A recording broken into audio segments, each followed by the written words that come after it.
cenário internacional, ver condições geopolíticas no mundo, né? A gente está vivendo aí uma grande guerra, né, que está impactando o mercado, está trazendo, principalmente para as commodities, né, uma variação muito maior do que existia até então, antes da guerra, né? Então, essa análise de cenário, ela é importante para você também tomar uma decisão mais adequada, né? O crescimento do mundo, né, a gente está impactado aí com essa inflação que já vinha da pandemia crescendo, né? A inflação não é só no Brasil, ela está acontecendo no mundo todo, né? E com a guerra ela se agravou, porque principalmente a energia ficou mais cara, né? E isso impacta no mundo inteiro, todo mundo consome energia. Então essa inflação hoje é o principal vilão no mundo. E os bancos centrais, eles estão atuando exatamente para corrigir isso de alguma maneira, né? E essa correção, ela pode ou não dar certo, né? Então a atenção do investidor, poxa, mas e se não der certo, né? Essa visão, essa leitura de cenário, ela vai te ajudar a decidir melhor num ou outro investimento, né? Quando o preço do gado cresce, o seu John vai lá e vende os gados dele, né? Então é assim que funciona no mundo inteiro, né? A relação, a paridade das moedas interferem em cada economia. No caso do Brasil, né? A gente viveu dólar a 5,70 há pouco tempo atrás, né? Depois ele recuou para 4,70, hoje está em torno de 5. É uma loucura, né? Então, quando a gente faz uma análise de cenário, eu percebo melhor o mundo e, percebendo isso, eu consigo decidir para um cenário futuro. Eu sempre digo também que os agentes, eles vivem do futuro. O mercado financeiro, ele vive do futuro. Ele nunca está nesse momento de hoje. Mas eu preciso conhecer um pouco do cenário de hoje, né, para poder tomar uma decisão mais acertada, que no futuro será melhor para mim, né? E no cenário doméstico a gente tem principalmente, né, o crescimento do país, como ele vai se comportar. O Banco Central emite relatórios periódicos com essas informações, né? A inflação, a nossa inflação chegou a números bem absurdos, né? A gente viveu cenários aí de inflação alta, década de 80, 90.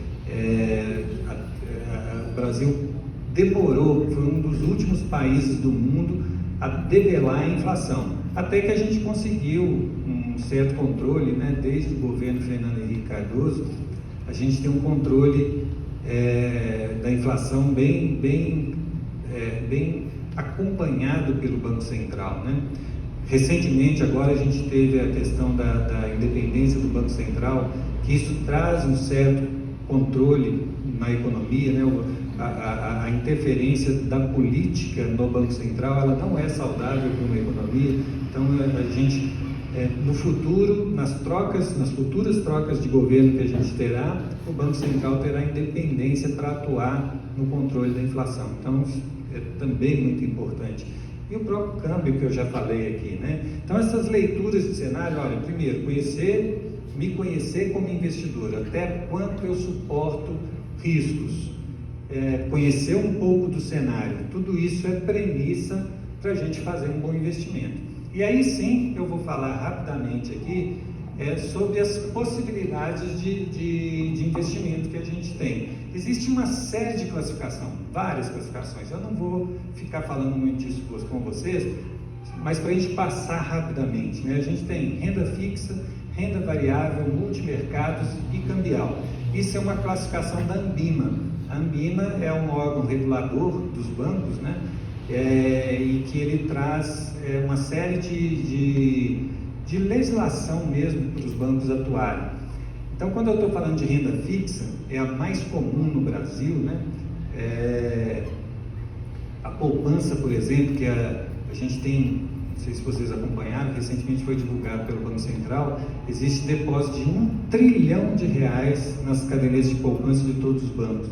Então é um caminhão não, isso é um trem de dinheiro, é muito investimento. E as pessoas às vezes confundem, né, a renda fixa. Muita gente chega para mim e fala assim: Eduardo, eu quero fazer um investimento, mas eu não quero correr risco não, eu quero colocar na renda fixa. Bom, se você entende a renda fixa como poupança, a poupança ela é um investimento que tem o menor risco no mercado. No caso da Caixa Federal, por exemplo, a gente tem segurança sem limite do governo federal. Então, ela é um investimento extremamente seguro. Só que quando eu faço um investimento extremamente seguro, eu tenho que abrir mão de outras premissas, né? Por exemplo, a rentabilidade, ou, por exemplo, a liquidez, né? Os investimentos também têm esse tripé. Eu vou ter segurança, rentabilidade e liquidez. A poupança é extremamente segura, mas a rentabilidade dela, em alguns momentos, pode deixar a desejar, né? E quando o cliente me fala isso, eu quero uma renda fixa, eu não quero correr risco. Nem sempre é assim. Existem alguns produtos de renda fixa que dão risco sim para o cliente. Ele pode ter uma oscilação maior às vezes até do que a do boi gordo lá do seu Odilon. Acontece de fato. Investimentos bastante seguros. Não é investimento que tem um risco alto. Por que eu estou colocando essa questão com ênfase para vocês? É porque na renda, o que classifica a renda fixa, quando vocês forem conversar com os gerentes de banco, né, o que classifica a renda fixa não é o fato de se ter uma renda fixa, como o nome diz, é um mercado de crédito, né? Quando eu invisto numa renda fixa, eu estou emprestando meu dinheiro ou para o banco, ou para o governo, quando eu estou aplicando em títulos públicos, por exemplo, ou para uma empresa, quando eu estou comprando uma debênture, uma nota promissória de uma empresa, ou até para outros bancos, né? Porque no caso da poupança, os bancos são obrigados a investir na habitação, ou no caso da poupança ouro do Banco do Brasil, no crédito agrícola. Mas CDBs, por exemplo, os bancos emitem CDBs e eu empresto meu dinheiro para o banco, ou qualquer investidor empresta para o banco fazer os investimentos dele. Então o mercado de renda fixa é um mercado de crédito, e sendo um mercado de crédito, ele vai ter os riscos desse mercado. Esses riscos eles podem ser ou de crédito mesmo, né, risco de calote, do banco não me pagar, daquela empresa não me devolver o meu dinheiro, né, ou risco da oscilação da taxa de juros. Quando a taxa de juros sobe, o título desvaloriza, porque ele ficou mais caro. Os juros para pagar aquele título é mais caro, né? Então, você tem uma relação de risco e retorno dependendo do grau, do rating, né? Do grau de avaliação desse título que você está comprando. Os títulos com menor risco, né, depois da poupança, são os títulos do governo. Então, quando você faz um investimento, por exemplo, num fundo, que ele aplica em títulos do governo, esse investimento talvez seja o segundo de menor risco depois da poupança, tá? Então é importante vocês terem essa definição. A renda variável é o mercado imobiliário brasileiro, né? São ações, investimentos como sócios de empresa, né? Uma ação é uma cota de capital da empresa.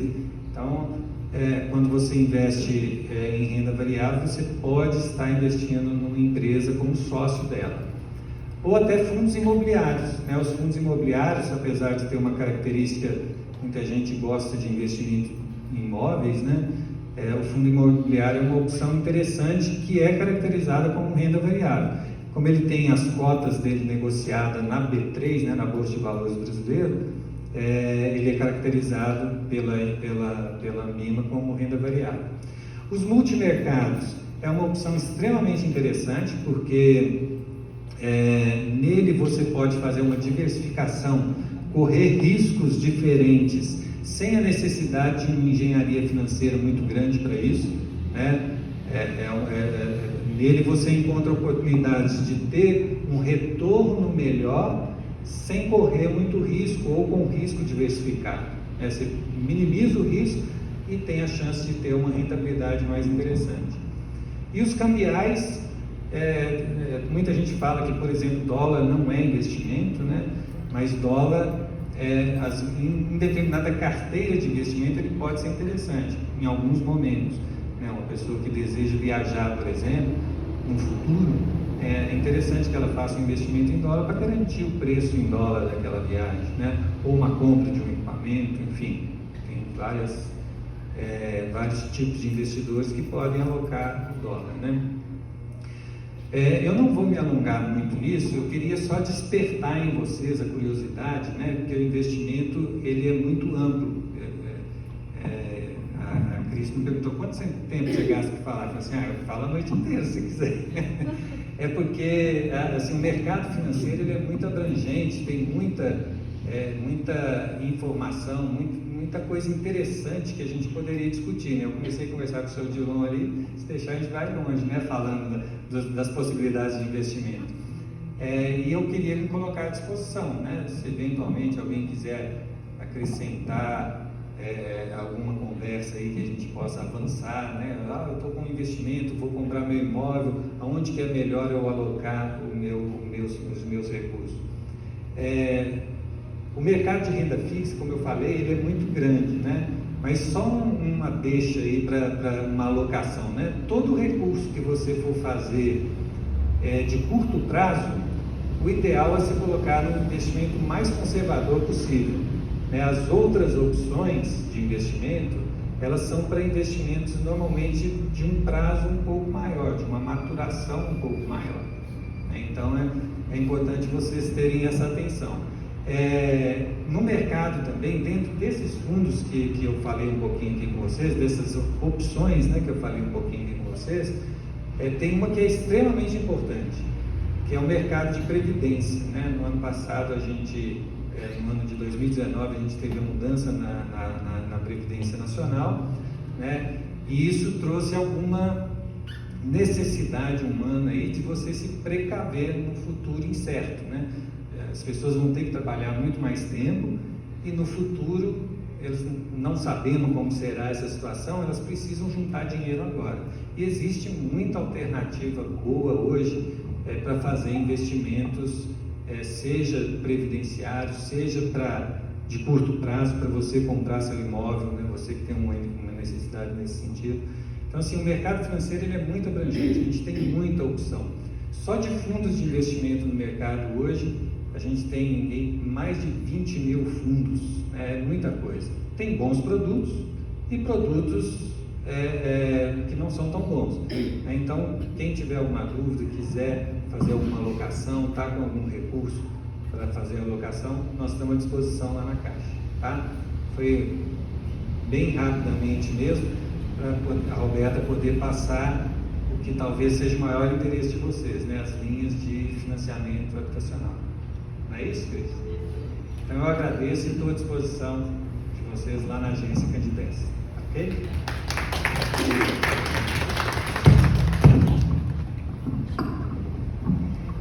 Pessoal, alguém tem alguma pergunta para o Eduardo?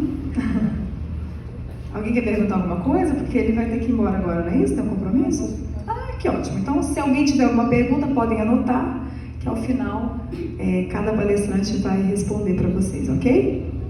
E agora eu quero chamar a Roberta. Seja bem-vinda, Roberta. A Roberta é gerente de pessoa física da agência Candidez. Vai falar sobre produtos da Caixa. Vocês preferem sem microfone? Ou com o microfone? Só que você falou. Tá bom, boa noite. Meu nome é Roberta, eu sou gerente de pessoa física, trabalho na agência da 7 de setembro, agência Candidez. Atualmente eu trabalho 90% do meu tempo com financiamentos habitacionais, tá? Esse assunto é um assunto bastante extenso, bastante amplo, então vou tentar resumir o máximo que eu puder de uma forma clara, mas atendendo um pouco as expectativas de vocês.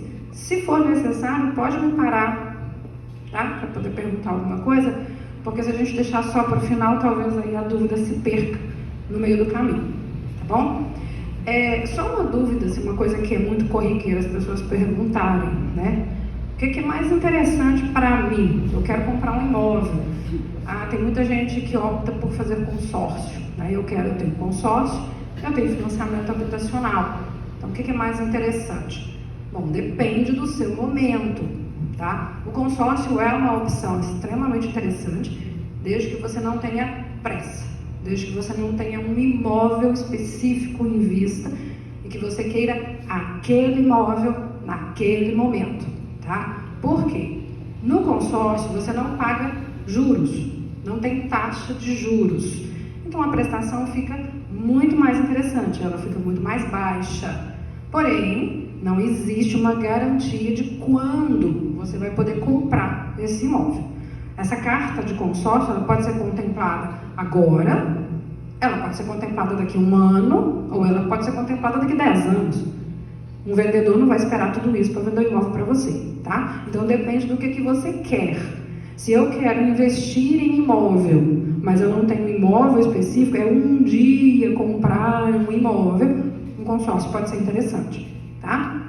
Então só deixando isso claro, porque tem muita gente que às vezes vai na agência e mostra pra gente uma proposta.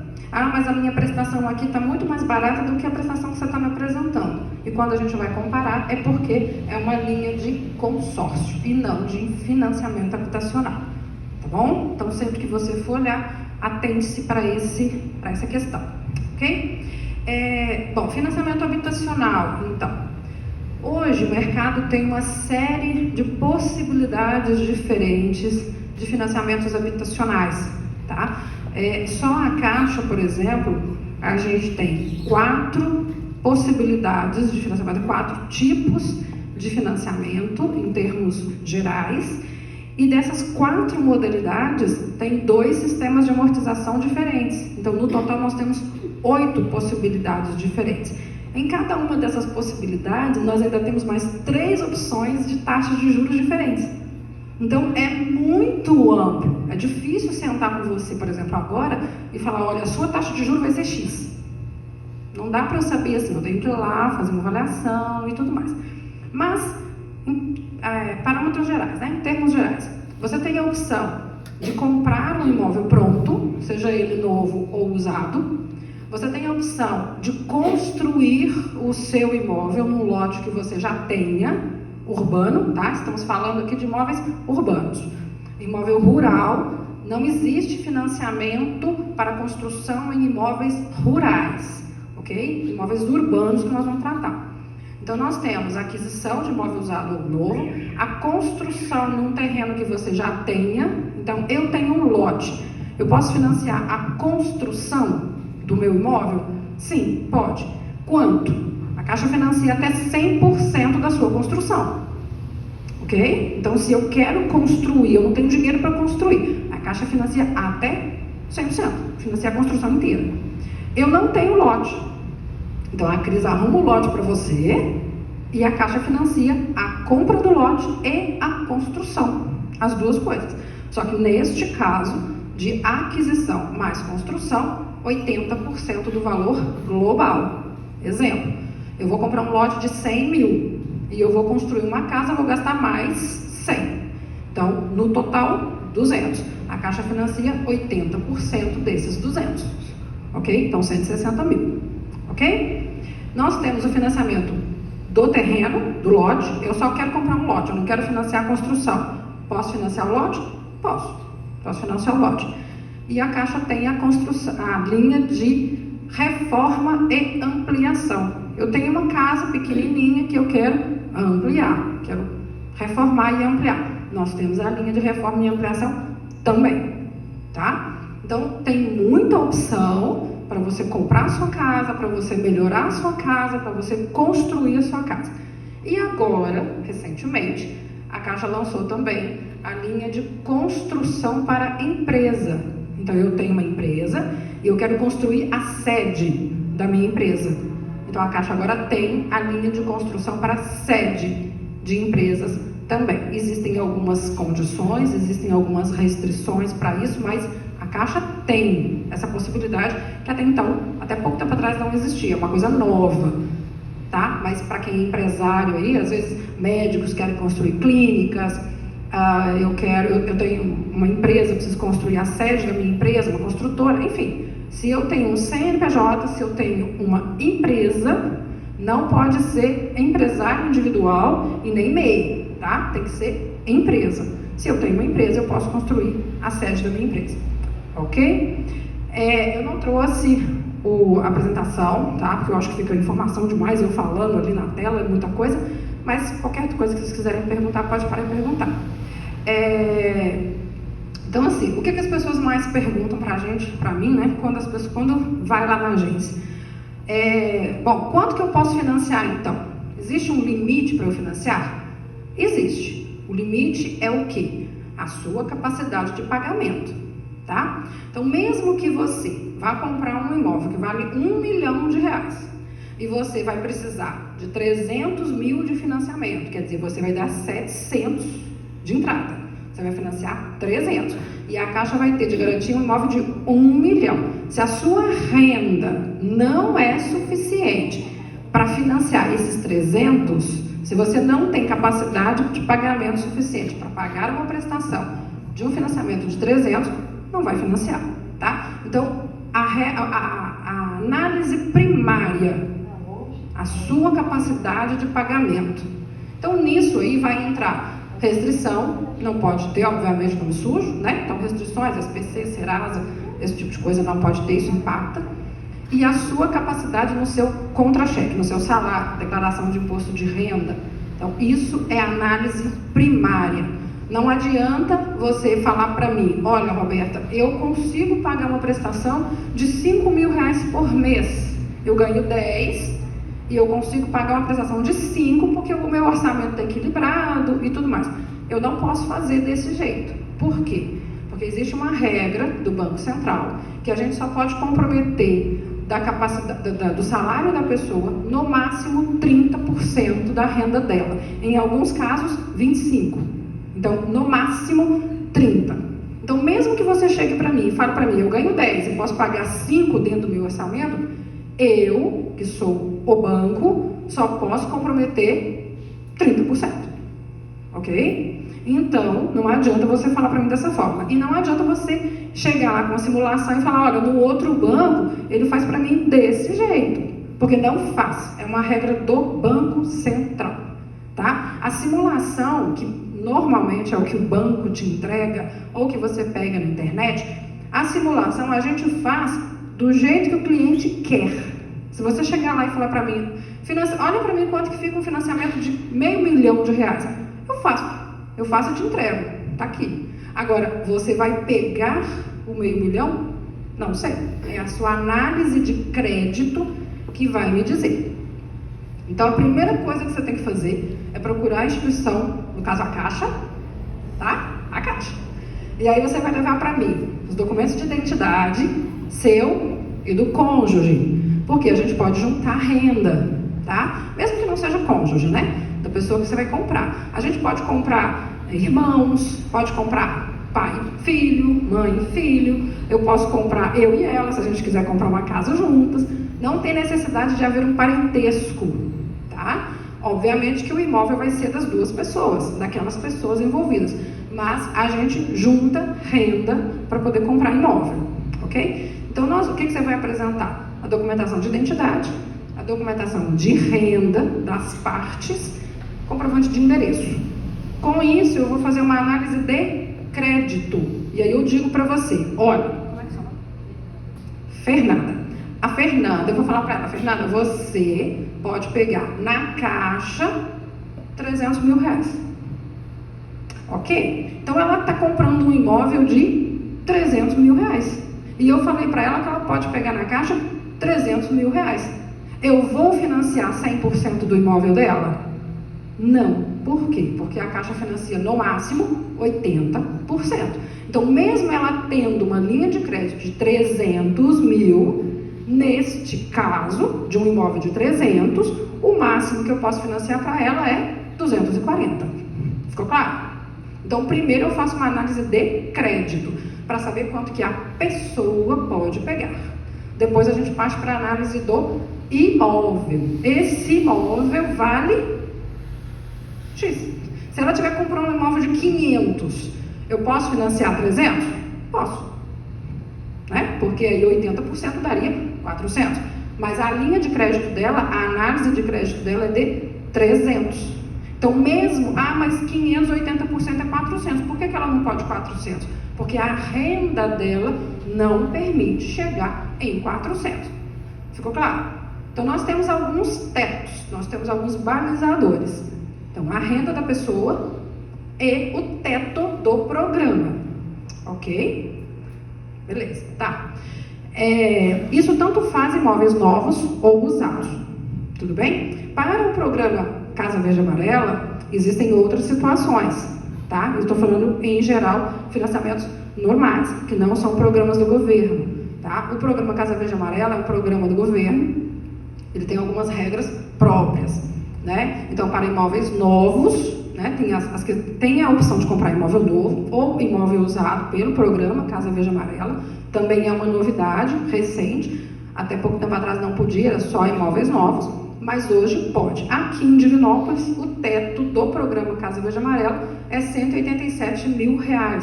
Então, se você estiver comprando um imóvel de 190, eu posso fazer pelo Casa Verde Amarela? Não pode. Tá? Ah, mas eu estou comprando por 185. O engenheiro da Caixa foi lá e avaliou por 190. Nesse caso, eu posso comprar pelo Casa Verde Amarela? Pode. Porque o valor de compra e venda é 185, está dentro do programa. Ok? Tá. Então, o programa Casa Verde Amarela tem algumas características específicas. Depois, se vocês quiserem perguntar específico, a gente trata disso, tá? Mas, em geral, nós vamos falar mais da parte de construção, que é o que a Cris chamou a gente para poder falar. Então, nós temos a opção de aquisição e construção apenas, e reforma e ampliação também, tá? Tem muita gente que tem medo de fazer, é muito comum as pessoas chegarem na Caixa e falar assim, nossa, mas já me falaram que é tão complicado, já me falaram que é tão difícil, que dá tanto problema fazer financiamento de construção. Não é assim. Isso é muito...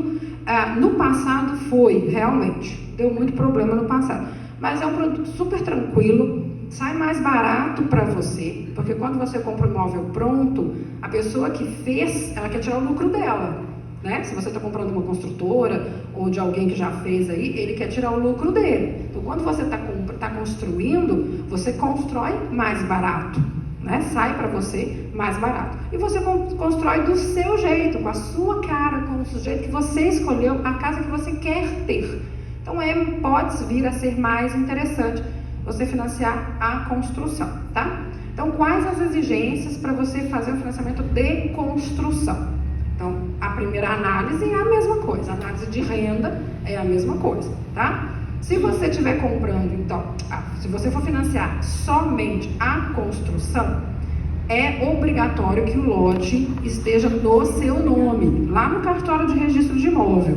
Tem que estar com escritura já no seu nome, registrado bonitinho, ok? Então, o imóvel, o lote, obrigatoriamente tem que estar no seu nome. E você vai apresentar para a Caixa o projeto. Olha, nesse lote eu quero construir essa casa. Então, o engenheiro da Caixa vai analisar a viabilidade disso. Essa casa que ele quer construir nesse lote, ele consegue com o valor que ele quer pegar? Porque você apresenta para a Caixa um projeto e uma planilha de custo. Isso quem faz é o seu engenheiro. Você vai sentar com o engenheiro, definir com ele uma casa, ou com a Cris, no caso. A Cris vai fazer o projeto, as planilhas de custo, né, o cálculo dessa construção, e você vai apresentar isso para a Caixa. A Caixa, então, analisa isso e o engenheiro da Caixa vai dizer, olha, é viável, pode-se construir essa casa nesse lote por esse valor. Por que eu estou frisando isso? Porque é muito comum as pessoas quererem construir uma casa de R$500 mil com R$200 mil. Apresenta um projeto e não vai passar. Tá? Eu quero fazer dentro do programa Casa Verde Amarela. Mas quando a gente vai analisar o projeto, é o projeto de uma casa de 300 mil. Não vai passar. Não é nem a questão do tamanho da casa, é a questão realmente da viabilidade. Só o lote no bairro tal custa 100 mil. Como é que vai construir uma casa com 80 para caber no Casa Verde Amarela? Então, o engenheiro da Caixa faz a análise da viabilidade por causa disso. Tá? Então, passou ali, o engenheiro analisou. Então, se você está comprando, vai financiar no seu lote, a Caixa financia até 100%. Tenho que financiar 100%? Não. Pode ser até 100%. Só que as liberações dos recursos desse financiamento, ela vai sendo feita em partes. A Caixa não vai te entregar o dinheiro todo da construção de uma vez só, tá? Eu não vou entregar para você os 100 mil que você precisa para construir sua casa. Essa liberação vai acontecendo à medida que a construção avança. Então, no primeiro mês, você colocou lá, o seu engenheiro colocou na planilha de evolução, no cronograma, que no primeiro mês você construiria 10% da casa. Então, a Caixa vai liberar para você 10%. No segundo mês, era mais 15%. Então, eu vou liberar mais 15%. E vai liberando em etapas até que a construção esteja concluída. Ficou claro? Posso parar no meio do caminho, dar um respiro e voltar depois? Não pode. Como você financiou, tem que concluir a casa. Por isso que a Caixa está financiando para você. Por isso que a Caixa pode te emprestar 100% do recurso. Ah, mas eu não peguei 100%. Quando eu fiz, eu peguei só 50%. E agora, como os preços subiram e tal, eu posso aumentar o valor do financiamento? Não pode. Nesse caso, não pode. Então, o que eu oriento? Se você pode pegar o máximo, se você pode pegar 100%, pegue 100%. É preferível sobrar do que faltar, tá? Ah, mas você quer estar falando isso porque você quer emprestar dinheiro para a gente para o banco ganhar dinheiro. Não é isso, tá? Por quê? Porque se você não precisar do dinheiro ao longo da construção, eu vou liberando para você à medida que a construção acontece. No final, sobrou dinheiro lá na sua conta, assim que concluir a construção, você pode pegar aquele recurso que sobrou e ir lá na Caixa e amortizar no próprio contrato. Então, se eu liberei para você 100 mil e no fim das contas você gastou 70, você está com 30 mil na mão, você vai lá na Caixa e amortiza 30 mil de cara. Então, o seu saldo devedor reduz para 70 de cara. Então, você vai pagar 70. Ok? Mas o contrário eu não consigo. Se você pegar menos, depois eu não consigo aumentar. Ok? E o prazo também não. Então, se você pode fazer em 420 meses, 35 anos, faça em 35. Porque se a sua prestação ficar alta, depois eu não consigo reparcelar. Tá? Diminuir a gente sempre consegue. Aumentar, não tem jeito. Ok? Até aqui, alguma dúvida, alguma pergunta? Sou eu que estou explicando bem ou porque não está entendendo nada? Tá tranquilo? Muito bem.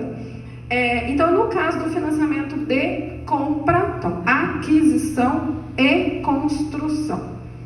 A parte da construção é basicamente a mesma coisa. A gente vai liberando o dinheiro aos poucos, o recurso aos poucos, à medida que a construção avança. Mas o recurso para compra do lote, ele é liberado integralmente assim que o contrato é registrado em cartório. Então, você assinou o contrato na Caixa, foi para a prefeitura, fez o pagamento do imposto lá, que é o ITBI, né, gerado na prefeitura, a documentação vai para o cartório, faz o registro no cartório e volta para a Caixa.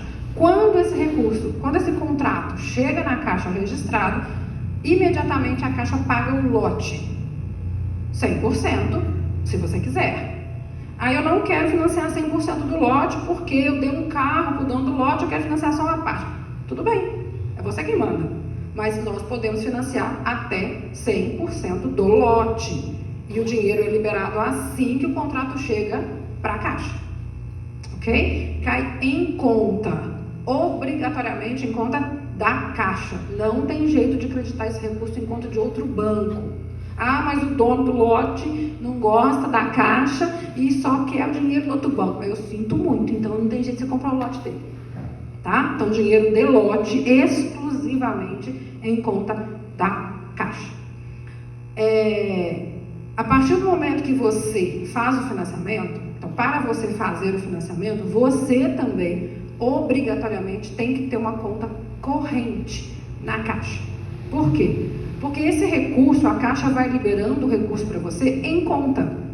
Tá? É inadmissível, em pleno século XXI, a gente liberar dinheiro vivo. Não tem condição de você ir lá na Caixa e pegar 40, 50 mil dinheiro vivo para comprar material de construção, pelo amor de Deus. Então, hoje tudo é digital, virtual. Então, você precisa de uma conta corrente. Todas as parcelas, prestações, tarifas, tudo é débito em conta. Tá? Então, você obrigatoriamente tem que ter conta na Caixa. Ah, mas eu não tenho conta na Caixa, eu tenho conta no Banco do Brasil. Eu posso debitar no Banco do Brasil? Se a Caixa vai liberar o financiamento para você, eu quero você lá comigo integralmente. Eu quero a sua conta, eu quero que você receba o seu salário comigo, eu quero você por inteiro. Eu falo que eu sou bem egoísta nesse ponto, eu quero o cliente todinho só para mim. Não quero dividir. E não faz sentido. Se você recebe salário no banco, por que não receber no banco que está viabilizando a construção da sua casa? Por que todo mês você vai ter que pegar dinheiro de um banco e transferir para o outro? Pagar tarifa, dependendo do caso, pagar juros de atraso porque não deu tempo de você transferir. É preferível que você esteja concentrado tudo num banco só. Sou obrigado a transferir? Não. Ninguém é obrigado a nada.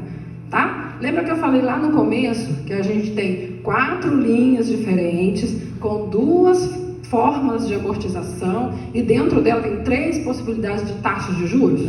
Então, a taxa de juros, a mais baixa de todas, quer dizer, a taxa mais barata que nós temos é justamente para quem recebe o salário na Caixa. Então, se eu recebo o salário no banco, em qualquer banco, e eu quero fazer um financiamento na Caixa, e eu quero ter a taxa mais baixa, o que eu vou fazer? Portabilidade de salário, eu vou receber o salário na Caixa. Por quê? Aí eu vou ter um desconto que vai me garantir uma taxa de juros mais barata. Sou obrigada a manter o salário na Caixa? Não, não é. Você pode passar para outro banco a hora que você quiser, mas você perde desconto referente àquele crédito salário. Ok? Então, a taxa de juros é condicionada a você ter aqueles produtos que foram negociados na hora da contratação. Tá bom? Ah, Roberta, mas isso é venda casada. Não é. Por quê? Você pode ter o financiamento na Caixa, do jeito que você quiser. Se você não quer salário, se você não quer seguro, se você não quer cheque especial, não tem problema, você pode fazer. Mas você vai ter uma taxa de juros correspondente a quem não tem produto nenhum. A Caixa, eu, enquanto Caixa, eu dou descontos para o meu cliente, para aquele cliente que dá preferência para mim. Então, se você não quer ter nada com a Caixa, a não ser o financiamento, não tem problema, eu vou te atender do mesmo jeito para você financiar a sua casa. Mas não vai ser com a mesma taxa daquele cliente que vai lá, que conversa comigo, que tem um relacionamento comigo, que recebe o salário comigo, que paga o cartão de crédito dele comigo, etc, etc. Ok? Ficou claro? Muito bem. Tá, então, à medida que a construção vai avançando, então a gente vai liberando as etapas, os recursos deste financiamento, certo? Essa liberação é feita mediante um relatório que o seu engenheiro manda para a Caixa. Então, eu preciso de ter contato com o seu engenheiro para que ele mande para mim esses relatórios para eu fazer a liberação. E a última etapa da construção é liberada quando a construção finaliza. Você terminou a casa, a prefeitura emitiu a BITS, registrou tudo no cartório, você me apresentou o documento de registro, a construção termina, tá? Aí, o que eu pago, então, nesse período? É muito comum as pessoas perguntarem isso, porque as pessoas falam, em geral, né, a gente escuta assim, você não paga prestação enquanto você não terminar a sua casa. É verdade, você não paga prestação. O que é prestação? Juro e amortização. A parcela que tem amortização, ela é chamada de prestação. Você não vai pagar enquanto você estiver construindo. Tá? Isso significa que você não vai pagar nada para a Caixa? Não. Tem pagamentos para a Caixa durante a fase de construção. E o que eu pago então? À medida que a gente vai liberando recurso para você, então o seu saldo devedor, ele vai se formando. Então vamos dar um exemplo de uma aquisição de lote e construção. Suponhamos que você comprou um lote de 100 mil e vai financiar outros 100. Então, de imediato eu paguei o lote, 100 mil. Então, o seu saldo devedor de imediato é 100 mil, porque foi o valor que a Caixa desembolsou. No primeiro mês, a Caixa entregou para você 10 mil. Então, após essa liberação, seu saldo devedor é 110. No segundo mês, ela liberou mais 15. Então, 125. Então, o seu saldo devedor vai crescendo à medida que eu vou liberando esses créditos na sua conta. Ok? ok? Então, as parcelas que você paga mensalmente acompanham esse crescimento. Porque se eu estou liberando mais dinheiro para você, é óbvio que a sua parcela de juros vai crescer. Ah, mas ela vai crescer sem limite? Não, dentro daquele previsto lá atrás. Quando eu fiz a simulação para você, eu te falei, olha, para você fazer um financiamento de 200 mil, vai ficar em 420 prestações de 1.800. Não vai passar de 1.800. Nem vai chegar, na verdade, nos 1.800. Vai ficar abaixo. Mas cada mês vai ser um tanto, porque eu estou liberando parcelas todo mês. Tá? Então, você paga para a Caixa parcelas de juros. A gente chama isso de juro de obra. A gente paga o juro de obra para a pessoa, baseado no saldo devedor dela, à medida que esse saldo vai se formando, ok? Então, todo mês tem parcela? Tem, tá? Eu tenho o que pagar para a Caixa? Tem. Outra coisa que é pago é porque todo financiamento, todo imóvel que é financiado, obrigatoriamente o imóvel é segurado. Tem que ter seguro, tanto do imóvel quanto das pessoas envolvidas. Então, se eu, Roberta, financiei meu apartamento, então eu tenho financiamento. Então, eu tenho um seguro de vida vinculado a esse financiamento. Se acontecer alguma coisa comigo, seja aposentadoria por invalidez ou óbito, a seguradora quita a minha dívida. Quer dizer, minha filha tem garantido o imóvel com dívida, sem dívida, quitado, tá? E se acontecer alguma coisa com o imóvel? Eu comprei uma casa e a minha casa pegou fogo, teve um incêndio. O imóvel tem seguro também para incêndio, queda de raio, explosão e danos naturais, né? Uma chuva muito forte, chuva de vento, chuva de pedra, etc. Tá? Então, isso é uma determinação do Banco Central. Ah, é venda casada? Não, não é. É um decreto do Banco Central que obriga, tá? Por quê? Porque o imóvel foi dado em garantia para o banco. É a garantia da operação. E se acontecer alguma coisa com você, a seguradora quita a dívida, seus herdeiros terão o imóvel sem dívida. Ok? Então, isso faz parte. E esse seguro, ele é pago desde que você faz a contratação. Então, durante as parcelas de juros de obra, você tem as parcelas de seguro também, que é um valor pequeno. Quanto mais novo eu sou, menor é o valor desse seguro. Tá bom? Então, eu tenho essas parcelas. E aí, quando finaliza a construção, meu imóvel está pronto, está tudo certinho, acabei a construção, eu não quitei, eu usei todo o recurso que eu peguei, aí eu começo, de fato, a pagar as prestações. Por isso que a gente fala que enquanto você está construindo, você não paga prestação. Você paga juro de obra, mas prestação não. A prestação, ela começa após a conclusão da obra, tá? Então, terminou a obra esse mês, mês que vem, prestação número 1. E aí vai aquelas 360, 420, 240 que você escolheu durante a sua negociação.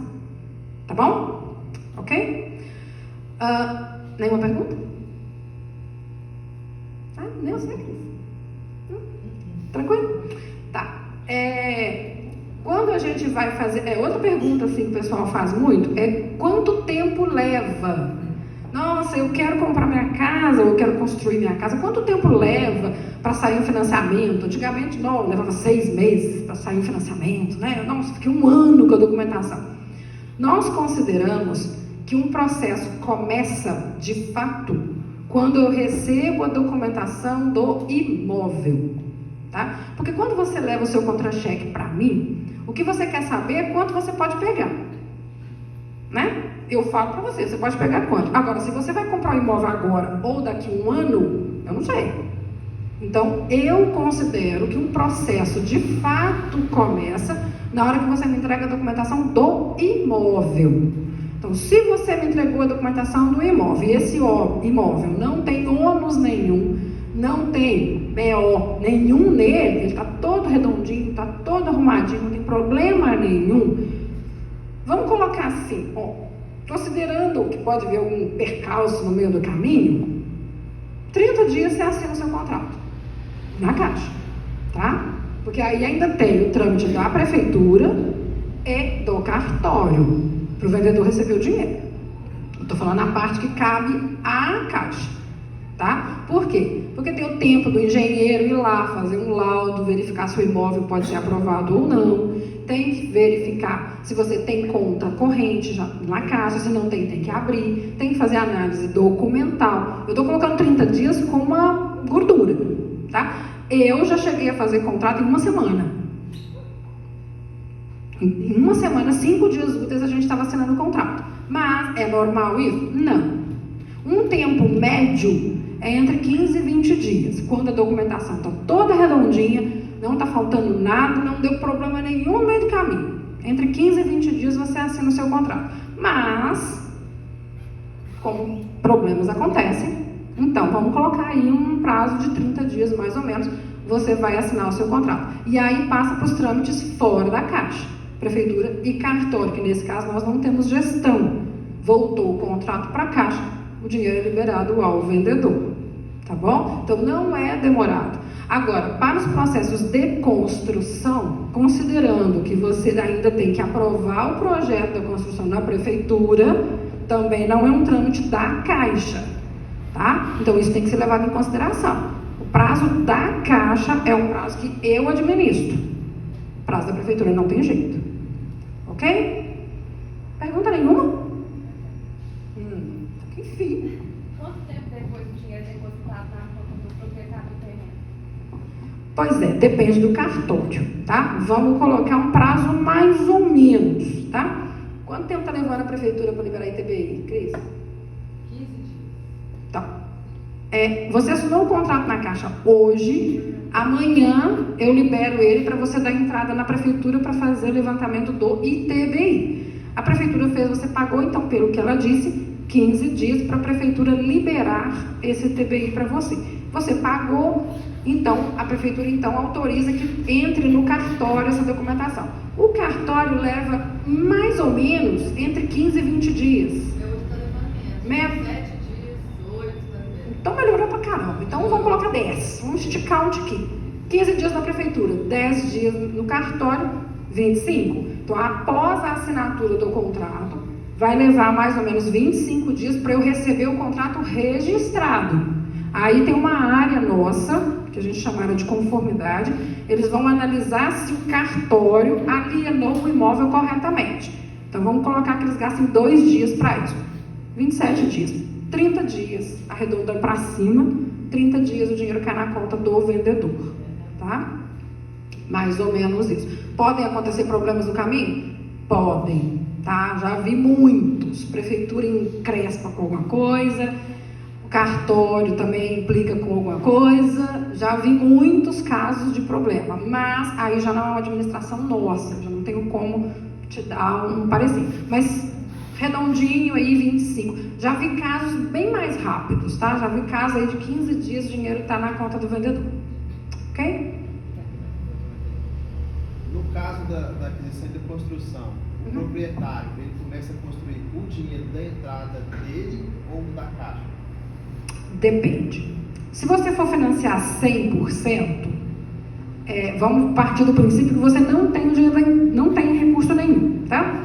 A Caixa tem a possibilidade de antecipar 20% do custo total. Então, vamos imaginar, no exemplo que eu dei, um financiamento de 100 mil. Eu, enquanto gerente, tenho autonomia de liberar para você 20% de forma antecipada. Então, eu recebi do cartório o documento, recebi o contrato registrado, eu posso liberar para você os 20% para você começar. Ok? A questão é, você tem que administrar esses 20% dentro de 60 dias. Porque nesse caso, eu não tenho como liberar recurso para você nos próximos 60 dias. Ok? Eu não posso liberar 20% agora e daqui 30 te dá mais 10%. Ok? Esses 20 tem que durar os 60 primeiros dias para você fazer a sua construção. Tá? Outra coisa importante, que é um detalhezinho que eu não falei, se você já começou a sua construção, eu tenho condição de financiar o restante. Às vezes a pessoa começou e não deu conta de terminar. Aí eu comecei a casa, lá tá, enfim, tá 40% dela já feita. Eu quero financiar o restante. Eu posso financiar o restante? Pode. Também pode, tá? E eu tenho condição de financiar até uma parte do que você já fez. Eu te reembolso uma parte do que você já fez, se você quiser, e obviamente se a sua capacidade de pagamento permitir. Tá bom? Então existe essa possibilidade também. Alguém de cá levantou a mão. Você falou de tempo, né? Da construção. Eu vou apresentar o escopo do meu projeto, né? A maneira de evolução tem que ter um fim, né? Se acontecer um evento adverso, né? Muitas chuvas e atrapalhar a construção, aí a Caixa não libera ou libera normal? Isso pode atrapalhar a liberação? Tá, ótimo. Bom, normalmente uma construção ela não dura muito tempo. A Caixa, o prazo normal de construção que a Caixa tolera são 18 meses, prorrogável por mais 6. Então, num total, você tem 2 anos para construir. Tem que ser uma casa mega para não dar para construir em 2 anos. Ou então tem que ser uma chuva assim, né, torrencial para poder atrapalhar no meio do caminho. Eu até hoje não topei com uma construção que demorasse 2 anos, tá? Mas existe um prazo, sim. É importante que o engenheiro, quando for fazer a planilha, levar isso em consideração, tá? Porque para a Caixa, cada etapa ela é 30 dias. Então, se você assinou um contrato hoje e você colocou lá, etapa número 1, 15%, eu, Caixa, entendo que de hoje a 30 você vai estar com 15% de obra concluída. Aí, o que acontece muito? Eu estou comprando lote, tá? Vamos imaginar que eu estou comprando o lote da Fernanda lá, ela está me vendendo o lote dela. Se eu não paguei, quem vai pagar o lote para ela é a Caixa. Só depois que a Caixa recebeu o contrato, certo? Então, se ela ainda não recebeu o dinheiro, ela vai autorizar eu construir no lote dela? Não vai. Aí vai levar 30 dias entre prefeitura, cartório, para liberar o recurso para ela. Daqui 30 dias, tem condição da minha construção estar com 10% adiantado? Não tem. Então, o engenheiro, quando for fazer a planilha, ele tem que levar isso em consideração. No primeiro mês, 30 dias, quanto de obra que tem possibilidade de fazer? 1, 2, depende do caso. Nós estamos em outubro, previsão é de chuva para os próximos 2 meses. Ele tem que levar isso em consideração pelo período de chuva, tá? Porque a Caixa segue realmente a planilha. Existe uma tolerância de variação de 10% para mais ou para menos. Então, se era previsto que você tivesse com 10 e você está com 5, beleza, toca o barco. Mas se você está com 0, aí é problema. Era previsto que você tivesse com 5 e você está com 30. Você chegou aí no serviço, também dá problema. Porque vai chegar um momento que você não vai ter recurso. O seu caixa vai faltar. Então não pode nem andar de mais e nem andar de menos. Então a Caixa tolera uma variação para cima ou para baixo de 10%. Ok? Mas isso é ajustável ao longo do caminho, tá? A liberação do crédito é mesmo só para compra do imóvel e os trâmites que temos com cartório? Boa também. A gente também tem, desde que a soma do valor do financiamento mais o valor do custo desses custos não ultrapasse 80%. Tá? Então, se você já está pegando 80%, eu não tenho como financiar as despesas. Isso tanto para compra, tudo, para qualquer situação. Aí no caso, tipo assim, quando o proprietário financiou o lote e quer fazer aquisição e construção, o dinheiro que ele já pagou, algumas parcelas do lote, servem como os 20% de entrada dele? Eu não entendi a pergunta. Tipo assim, Para bater na entrada. Não, construção não. Construção não tem entrada. Não tem entrada, tá? Quando a gente fala de entrada, troca a palavra entrada por recurso próprio, tá? A gente não usa a expressão entrada no caso de financiamento. Por quê? Porque a Caixa paga 100% do lote. Você não tem que dar entrada para o dono do lote. A pergunta foi se você já tiver dado? Não, no caso, tipo assim, o proprietário já tem um lote financiado, só que ele quer quitar o lote e fazer a construção. Só Entendi. que ele já pagou algumas parcelas do lote. Deixa eu ver se eu entendi. Vamos supor que você comprou um lote de alguém e financiou com essa pessoa, particular, para lá. E já pagou algumas parcelas do lote. Ok, então a Caixa pode quitar, nesse caso eu quito o lote para você, o restante totalmente, quito o restante. E no caso da construção, eu posso financiar 100% desde que a soma do valor que eu quitar do seu lote, mais o valor da construção não ultrapasse 80%. Lembra que eu falei que no caso de aquisição e construção é limitada a 80% do valor total? Então, se você já tiver pago mais de 20%, eu financio tudo. A quitação mais a construção. Se você tiver pago só 5%, aí não tem jeito. 15% vai ter que ser de sua conta. Mas nesse caso, esse dinheiro você vai aplicar na construção. Porque eu pago o lote para ele. Entendeu? A Caixa paga o lote todo. Independente se você já quitou parte, eu pago o lote para ele. Agora, por isso que a gente troca a expressão entrada para o recurso próprio. Porque, na verdade, é um dinheiro que você vai aplicar na sua construção. Se você vai aplicar agora, daqui 1 mês, daqui 6 meses, para mim é diferente. Mas é um recurso que você tem que ter. Porque, nesse caso, eu não financio 100% da construção. Respondi? Eu fiquei com um pouco de dúvida em relação a isso. Em relação a, por exemplo, eu estou comprando, na verdade, um lote com um loteador. No caso, não é alienação, que eu acho que a Caixa não aceita, né? Tem que ser parcelado a compra do terreno. Normalmente, quando você compra no loteamento, a empresa não passa o lote para o seu nome enquanto você não quita. Isso. Então, continua no nome dela. Para todos os efeitos, o lote é dela. Isso. Aí, por exemplo, se o lote custou 100 mil reais, eu paguei 30 mil reais, a Caixa vai financiar os 70 mil reais? Exato. Esses 30 mil reais que eu paguei no lote, a Caixa não me devolve para mim fazer esse abatimento na entrada? Nada, né? Não, pelo seguinte. Vamos imaginar que você só quer comprar um lote, você só quer financiar um lote. Eu vou financiar 80%. No caso de lote é 70%. Então você já pagou 30%. Eu vou pagar os outros 70%. Morreu Maria. Os 30% que eu paguei. Você pagou para a empresa lá. Entendi. Ok? Agora, no caso de aquisição de lote e construção. Para todos os efeitos, neste contexto que você colocou, todo mundo ouviu a pergunta dela? Neste contexto que você colocou, o lote está no nome da empresa.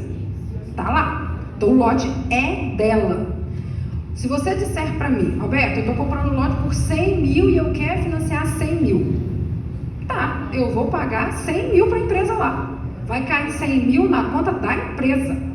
Como que ela vai te devolver esses 30? Se ela vai te devolver esses 30 ou não, é com a empresa. Mas, se você falar para mim, não, eu já paguei 30 e eu quero só financiar 70, muito bem. Vai aparecer para mim, o lote vale 100 e ela está financiando 70. Simples assim. Ok? Beleza? Mais alguma dúvida sobre isso? Não?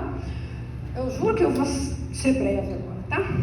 Uma última pergunta muito comum em geral nos financiamentos. Aí de compra, construção, tudo mais. Uso do FGTS.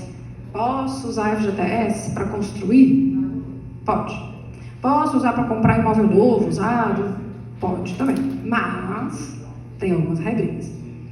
O FGTS, por mais que ele seja administrado pela Caixa, existe um conselho curador, que é, digamos, o manda-chuva do FGTS, tá? E o conselho curador, ele impôs algumas regras para a Caixa usar o FGTS. Então, para você usar o FGTS, primeira coisa, você não pode ter outro imóvel na cidade aonde você está comprando o imóvel ou construindo, nem nas cidades vizinhas. Então, eu quero construir uma casa aqui em Divinópolis, mas eu tenho outra em Carmo do Cajuru. Não pode usar o FGTS, tá? Então, se você tem um imóvel residencial na cidade ou cidades limítrofes, não pode usar o FGTS, certo? Mas eu tenho um imóvel que é meu e de mais 2 irmãs. É herança, é uma parte minha, então eu tenho 33% do imóvel. Aí você pode usar o fundo de garantia. Por quê? O imóvel é mais de outra pessoa do que seu. Ele é menos seu do que o dos outros. Tá? Então, nesse caso, pode. Se você tiver uma fração menor que 40%, você pode usar. Ah, eu tenho um lote. Também você pode usar o FGTS, tanto para construir quanto para comprar um imóvel pronto. Ok? Então, eu tenho imóvel residencial. Não pode usar o FGTS. Desde que não seja, aliás, a menos que você tenha menos de 40% desse imóvel. Ficou clara essa regra? Ok. Segunda regra, você não pode ter financiamento ativo em nenhum lugar do Brasil. Eu morava lá em Boa Vista e lá eu comprei uma casa financiada. Agora eu mudei para cá, trabalho, quero comprar uma casa aqui. Posso usar o financiamento? O FGTS? Não pode, porque você tem um financiamento ativo. Ok? Segunda regra. Terceira regra, você tem que ter no mínimo 36 meses de conta no FGTS.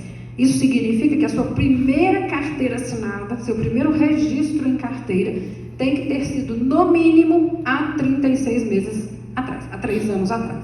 E isso tem uma continha que o sistema faz, isso aí não sou eu que faço as contas, não. Quando a gente joga o PIS da pessoa no sistema, ele fala lá, a pessoa tem 35 meses e 12 dias.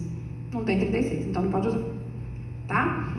E a última, o imóvel exclusivamente tem que ser para moradia. Eu posso usar o FGTS para comprar uma casa para o meu filho morar porque ele vai casar? Não pode. É para você morar. Ok? Isso é a mesma regra do Casa Verde e Amarela. Tudo bem? Qualquer dúvida e qualquer coisa, eu estou à disposição. Trabalho na agência da 7 de setembro. Estou no 2º piso lá na agência. Não precisa enfrentar aquela filona lá fora para falar comigo. Pode entrar direto lá em cima. Tá? Mas vai de cada vez, senão não dou conta de atender. Eu estou à disposição de todos vocês. Tá bom? Obrigada. Desculpe me alongar tanto. Obrigada, Roberta. Muito esclarecedora a sua palestra. E agora, Cristiane Lobato, para falar sobre financiamento habitacional e construção também, né, Cris? Oi, gente, todo mundo já me conhece, vou encurtar bastante, porque a Roberta já falou a metade da minha... que eu ia falar as coisas mais importantes. Então, aqui, eu estou vendo que tem um casal aqui interessado, né? Muita dúvida em relação ao lote. E eu vou ir controversa esses gerentes um pouco. Por quê? Hoje o melhor investimento é imóvel, gente. Isso é mais seguro. As dicas aqui que eu sempre dou para o cliente, que vocês que estão querendo principalmente construir, é igual ela falou, façam um romance com a Caixa. É um relacionamento. Aqui eu citei, tá aparecendo uma luz ali, tá ruim, né? Dicas de, né? E conta corrente é o que ela já falou, cuidado com as restrições. Esse endereço que eu coloquei aí, que chama Registrato do Governo, lá, se vocês acessarem, vocês têm a vida financeira de vocês. Então, mais ou menos, quem, por exemplo, teve alguém com restrição alguns anos atrás, ou pagou, deixou aquela empresa de financeira atrasar, cobrar de vocês, vai sair lá. Então, ali é onde vocês vão saber a vida financeira de vocês, se tem possibilidade de aprovar o crédito de vocês ou não. Registrato, tá? Do Banco Central. Você precisa comprovar alguma renda bancária. Hoje existe a renda formal e a informal. A informal nós temos alguns problemas. A formal todo mundo já sabe, né, que é contra-cheque, concursado, empresário, microempreendedor, recibos de aluguel, quem vive de aluguel ou em arrendamento, serve, e o imposto de renda fora da faixa de isenção. Tem que declarar pagando impostozinho, viu, gente? De acordo com o salário. Então, contrato de estágio serve também, né? Notas fiscais de venda, contos produtos rurais. A renda informal existe 2 grupos, que eles vão analisar bastante porque não é uma renda que eles olham com bons olhos, assim, porque às vezes a Caixa teve muito cano, e principalmente imóveis foram no leilão, você sabe, todo mundo sabe. Seja bem-vindo, gente, pode sentar aí. Então, o que aconteceu? A maioria com renda informal, porque as pessoas, eu preciso de 3 mil para eu conseguir esse financiamento. Aí elas forçavam, arrumavam a gente, eu, Fernanda, deposito dinheiro na minha conta, a Ana, a Silvana, deposita, tira, deposita, e ia fazendo aquela renda informal, dava um histórico para o banco e o banco acabava liberado, só que vira pesadelo. Então, hoje, renda informal está um pouco difícil, mas tem possibilidade também. Isso aqui eu vou passar porque eles já falaram o relacionamento, né? Taxa, planeja sua entrada, e eu vou falar aqui por que eu estou defendendo hoje essa modalidade de terreno de construção. Que chance, é corretora, eu vendo casa também, mas por que eu estou defendendo essa modalidade hoje? Primeiro, cadê os construtores de Casa Verde Amarela? Sumiram, os pequenos. Hoje a gente vê grandes construtores construindo empreendimentos verticais, Casa Verde Amarela. Aqui na nossa cidade, a BRZ, certo?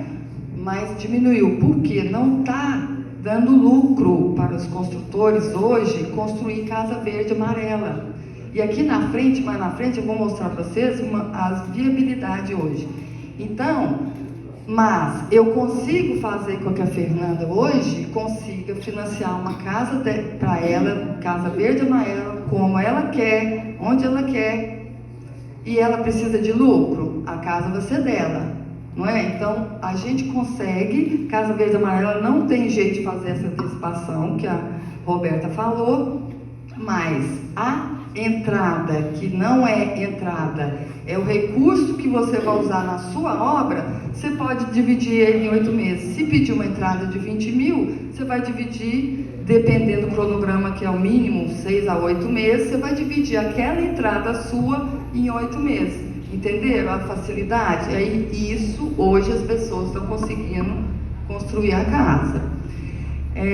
Parcerias também, gente, com engenheiros, gente que quer empreender. Hoje você tem um nome bom, você faz o financiamento, depois, antes dela estar pronta, você consegue vender. Você já faz um financiamento de interveniente quitante, que chama financiamento do seu nome, antes de mas eu tenho que concluir, tenho que registrar. Eu já faço o financiamento, por exemplo, no seu nome, você comprando a casa e tenho um lucro em cima. Imóvel, quando você começa a construir hoje, gente, daqui 6 meses é outro valor. Você pega 300 mil no banco, a sua casa, depois de pronta, ela vai valer 400, 350. É a valorização. Ainda mais com os materiais hoje de construção nossos, né? Do jeito que está os valores. Apesar que agora ferro e cimento deu uma paradinha. Vamos lá agora. Viabilidade, uma coisa muito importante que às vezes nessa modalidade de terreno de construção a pessoa perde. Quando o engenheiro vai fazer a vistoria, que a gente entra com a documentação lá na Roberta, faz a avaliação, e na mesma hora o que vai fazer? Fazer a vistoria do seu terreno. 3 coisas que o engenheiro vai ver: avaliação do terreno, exceto quando o seu terreno é seu, próprio. Às vezes, quando o terreno é da pessoa, ele valoriza, né? Igual todo mundo valoriza a sua casa. A gente, corretor, vê muito isso. A minha casa, quando você acha que vai na minha casa? Eu tenho até medo de falar, porque a pessoa tem amor, gente, àquela casa. Só que a gente sabe que naquela região ali não vai passar de tal valor, porque aquela região, as casas são tanto o metro quadrado. Então o engenheiro, ele vai fazer uma pesquisa ali naquela região, ele vai pegar terreno da mesma localidade, ele vai ver se é plano, se é inclinado, o que é, e vai fazer uma média de aritmética e vai cair no preço real. Não adianta a gente colocar lá na planilha que o lote vale 100 e na realidade depois ele vai dar pau nesse processo. Por quê? Vale 80.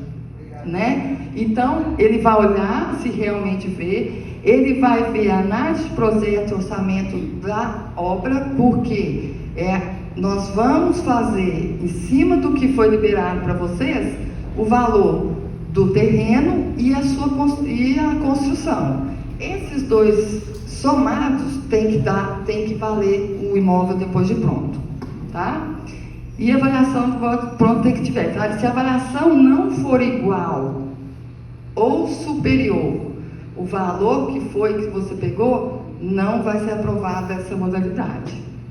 Aqui, ó, eu faço o estudo de viabilidade desse jeito. Eu pego, vou lá 3, coloco, né, o bairro, tem que ser o lote do meio, tá muito ruim esse slide, né? 250 metros quadrados, todos de 250 metros quadrados, peguei, e essa tabela minha me dá a média automaticamente de quanto eu achei aquela região, o metro quadrado daquele terreno. Então, se por acaso, e acontece, o engenheiro contestar a gente, né, Roberta?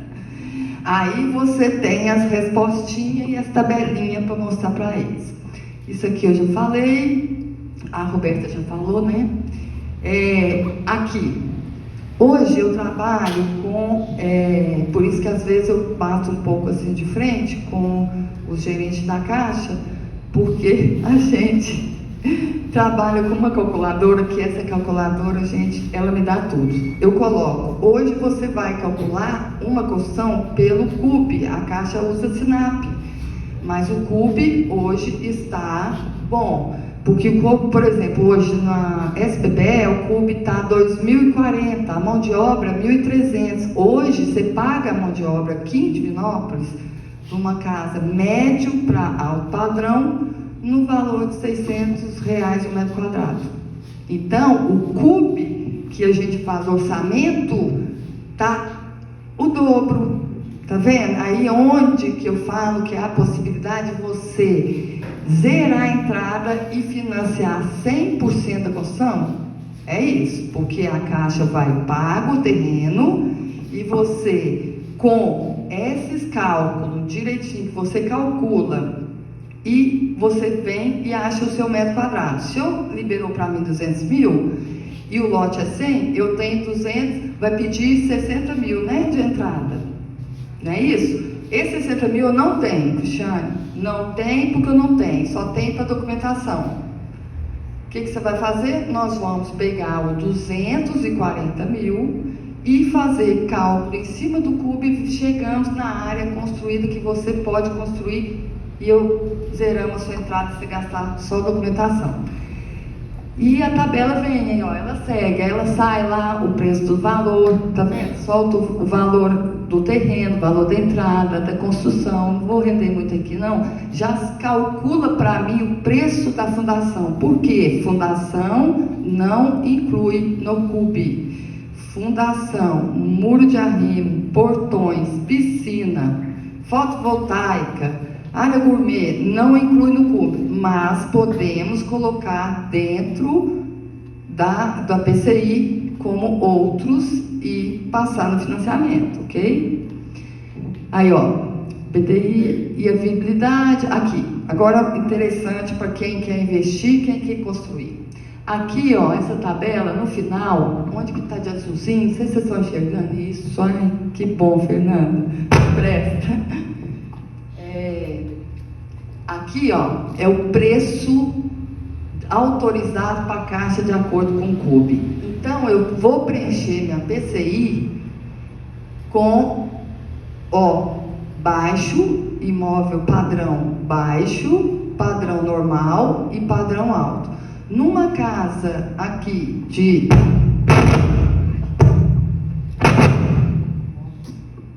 Aqui, ó, coloquei aqui. Numa casa de 120 metros quadrados, o financiamento foi no valor de 450 mil e eu tirei aqui, a Caixa libera 311, então eu posso colocar na planilha 311 reais que eu vou gastar na construção. Só que aqui, ó, o custo efetivo da minha obra quanto que eu construo essa casa de 120 metros quadrados em cima do clube? R$212, 212.436,05, padrão normal que eu estou falando. Quanto que deu aqui de economia? 99 mil. Isso aqui é a entrada dele. Eu zerei a entrada dele. Entendeu? Então, ele não é a entrada, é o recurso que ele teria que aportar na obra. E muitas vezes isso aqui é o lucro da construtora. Você acha que ela vai comprar o terreno, construir, gastar o dinheiro sem ter lucro? Não é isso? Então, assim, gente, eu não estou contra a construtora, tá? Falando aqui bem claro, meus parceiros, eu dependo dos construtores, dependo do mestre de obras, não sou contra, só que tem lugar para todo mundo. Nós estamos com um grande déficit aí de casas, não tem casa, principalmente casa verde e amarela e casa até 280, tá difícil. Aqui, ó, eu coloco a gestão. Então, se a obra foi executada por 212, aqui se eu fazer a gestão do processo, ou a gestão do processo com administração, hoje eu não pego mais a construção, aí eu passo para os meus parceiros. Então, custo estimado, documentação, já sai para o meu cliente quanto que ele vai gastar a documentação. Aqui essa documentação, ó, tem juros de obra, né, Roberta? Juros de obra, tem cartórios, Receita Federal, INSS, tudo, tá? Aqui eu coloquei honorários aqui, não até tampei, porque às vezes varia, isso aqui depende do que a gente vai fazer dentro desse processo e dentro desse processo. E o valor do imóvel, 410, entrada aqui o cliente deve ter 50 mil, isso aqui é um outro caso, 50 mil, só que dentro desses 410, eu economizei para ele 39 mil, tá certo? Ele vai precisar 50 vezes 39, 11 mil, não é isso? Antecipação, a Roberta também já falou desse assunto, então eu vou só falar uma coisa que ela não falou. Quem pede antecipação não pode usar o FGTS, né, Roberta? Então, e isso aqui ajudou muito, porque hoje, por exemplo, a pessoa que às vezes está com pouco dinheiro para construir, então a Caixa paga os 100% do lote, e você, quando você começa, aí que vem o segredo da coisa, de você fazer um bom cronograma. Por isso que a pessoa, o engenheiro, que a gente for trabalhar, tem que entender muito, porque se eu começo com a obra, a primeira etapa, acho que é esse FII aqui, a primeira etapa, 30%, por exemplo, eu vou colocar a primeira etapa da construção dele com 30%. A Caixa financia 20% das duas primeiras etapas. Então, o que acontece? Eu vou colocar ele em apuros. Olha como que é perigoso. Gente, se ele tem que construir a primeira etapa 30%, já vai faltar 10% da primeira etapa, mais os 20% da segunda. Ele não vai ter o dinheiro. Por quê? Porque a Caixa, ela vai liberar 20% das duas primeiras etapas. Então, tem que pôr para ele pouquinho, dinheiro, 10%, aumentando na segunda, coloco 15%, porque aí a Caixa não vai adiantar 20%, aí vai ficar só 5%, porque ele tem que acabar, porque a obra, assim, muitos problemas dão por isso.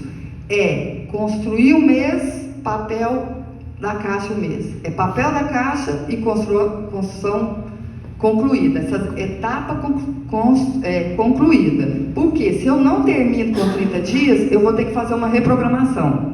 E essa reprogramação, R$750 que tem que pagar. Então é muito importante essa questão das antecipações, tá bom?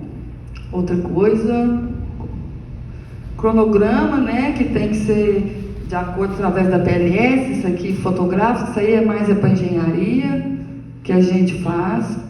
Aí eu coloco compensa, né? Compensa. Vocês acham que compensa construir trabalhando com dinheiro da Caixa? Roberto, tem muita gente ficando rica com a Caixa, porque eles estão indo, fazendo financiamento e vendendo imóvel e tendo lucro, né? Aqui, outra coisa também, que agora construções inovadoras, né? A Caixa vai poder, vai financiar. Steel frame é um tipo de construção, não chegou aqui ainda não, né? Mas alguém já ouviu falar. Steel frame, wood frame, madeira, paredes de concreto e principalmente a energia fotovoltaica. Ela está aqui, ó. Ela está até incentivando, viu, a construção de sistema solar, né? Fotovoltaica, logo biomassa, tudo que é bem ao ambiente, a Caixa está apoiando e aprovando, não está reprovando. Apesar que eu ainda não quis trabalhar com esse steel frame, ainda não. É uma coisa que é complexa. Aqui, ó, é a PCI. Aqui é onde o engenheiro ou te derruba ou te levanta.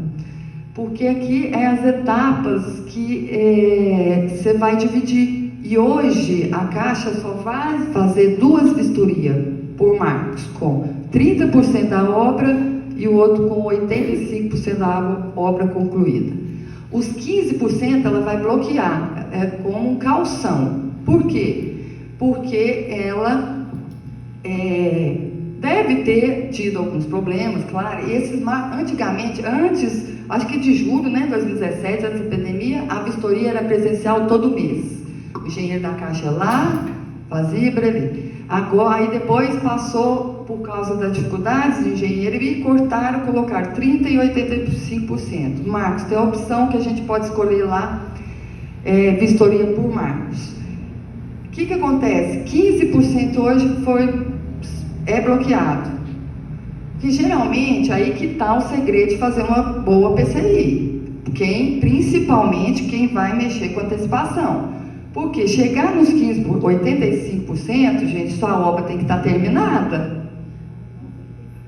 Não? Mudou então de ontem para hoje? Mudou? Era 85%.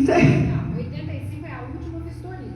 O valor fica bloqueado. Então, 5%. eu li. Eu também li que era 85%. 85%. A última vistoria. O engenheiro da Caixa vai na obra a última vez nos 85%. Mas não significa que não vai ter liberação depois. Não, depois que for averbado, a casa saiu alvará, o dinheiro. Então é 5%, tá? A Roberta está falando aqui. Então, apesar, gente, a Caixa muda. Nós temos uma orientação técnica lá.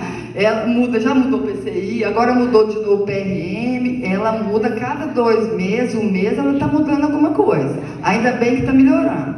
Porque essa vistoria do engenheiro todo mês era um saco, né? Assim, e dava despesa. Hoje você paga R$400 com 30% e R$400 com 85%. Espero que não tenha aumentado de ontem para hoje. Mas então a Roberta está falando que é 5%. Então esses 5%, quando você chegar em 85%, praticamente sua obra está pronta. Algumas outras coisinhas você vai catando lá e geralmente a obra está pronta com 85% praticamente pronta. Às vezes acabar muro, mas o muro não entra. Se você não coloca o muro de arrimo, você não precisa fazer muro de arrimo, você nem precisa colocar o muro aqui. Tem pessoas que colocam que dá viabilidade, tá?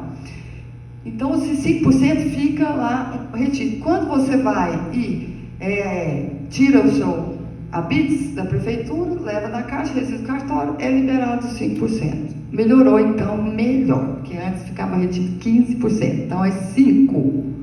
Ótimo, muito bom. Já, detalhe, tá? A última parcela fica bloqueada. Se o engenheiro colocar 15, é 15. Vai depender do que o engenheiro colocar. Se ele colocar que é 30, é 30. É isso. Mas o mínimo é 5. É isso, Se ele colocar que na última parcela é 5, é 5. Se ele colocar que é 2, é 5. E outra coisa, por isso que a gente tem que... esse trabalho aqui é muita responsabilidade, ele teve muitos problemas, por isso que muita gente quer fazer o negócio e não sabe, e acaba dando prejuízo para vocês e principalmente nessa planilha. A planilha é seríssima, essa planilha. É a vida da sua construção está ali, né? Praticamente. Então, isso aqui eu não vou falar porque... O restante é foto, né, que a gente encaminha das outras edições, quando o o engenheiro responsável pela sua obra que vai fazer todo mês a vistoria para liberar o dinheiro.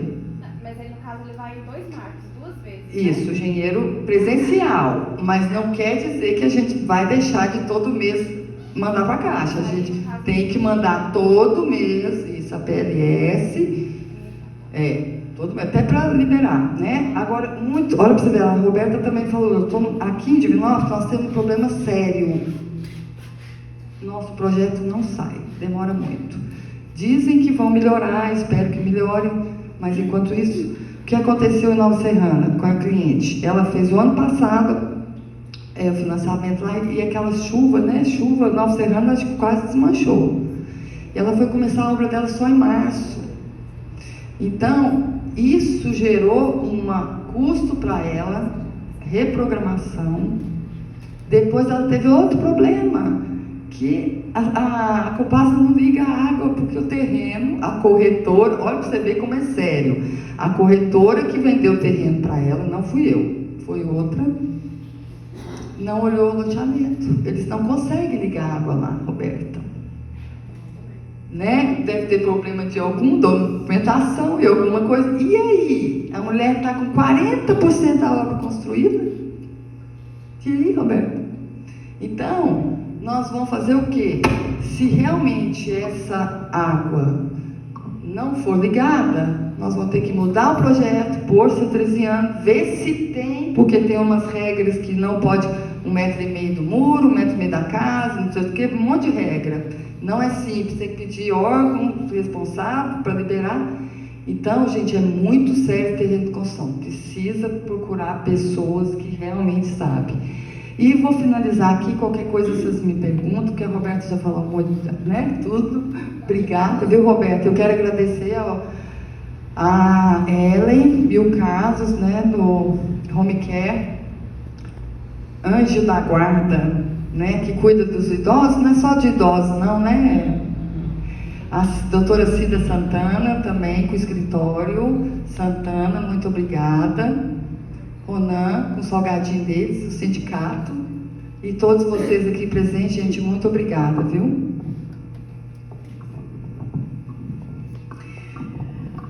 Muito bom. Gente, no caso, parece meio complexo, né, tudo isso, mas a Cris é especialista em ajudar vocês nessas questões. Então, se vocês tiverem interesse, quiserem saber mais, podem procurá-la. Como te procura? Eu deixei meu contato. Aí, ó. Então, vocês já podem anotar aí para procurá-la, porque ela vai sanar todas as dúvidas de vocês. Combinado? E aí, outra coisa também importante, tem um caderno lá na recepção, não sei se vocês todos anotaram o nome de vocês, o contato, se não, ao final, por favor, anotem, tá bom? E agora eu vou chamar a Fernanda, que vai falar sobre contrato. Ela já tem um microfone, já vem toda equipada.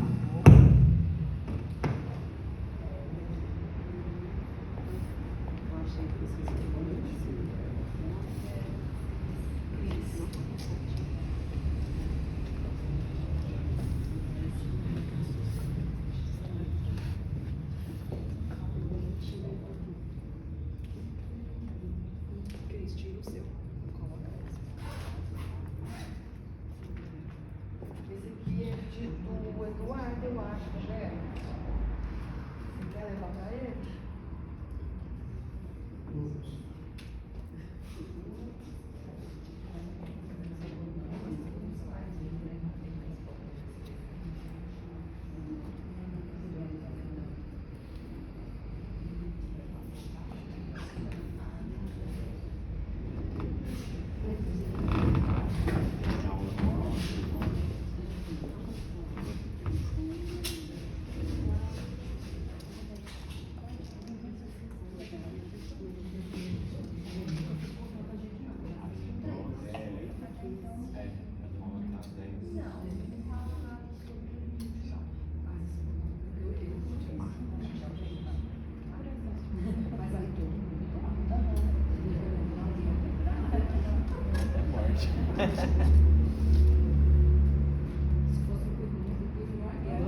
Boa noite, pessoal.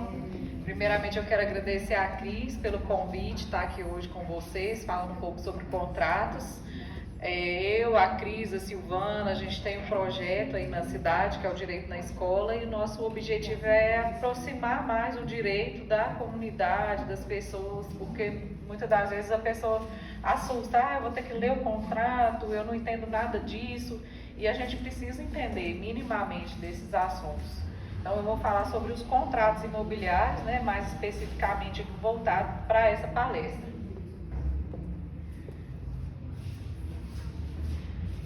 Aqui a gente tem o primeiro tema que eu coloquei, mas eu vou só pincelar devido ao avançar da hora.